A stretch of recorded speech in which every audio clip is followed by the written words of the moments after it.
భక్తి చేసేది భయముతో వణుకుతో జాగ్రత్తగా చేయాలి. యెహోవా యందలి భయము వారికి ఐశ్వర్యము. దేవుని అందలి ఉండే పవిత్రమైన భయము మనకు ఐశ్వర్యము.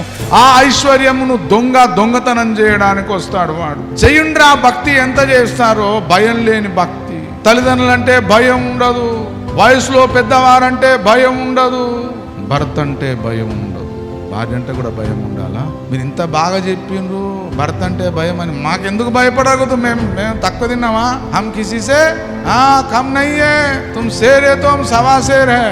ఎందరైతే భార్యల చేత నడిపించబడుదురో వారు చెప్పిన. మా మాట వినకపోతే ఎవరి మాట వినాలయ్యా? నీ మాట వింటారా? దేవుని మాట వింటారా? మేము నడిపించాలే.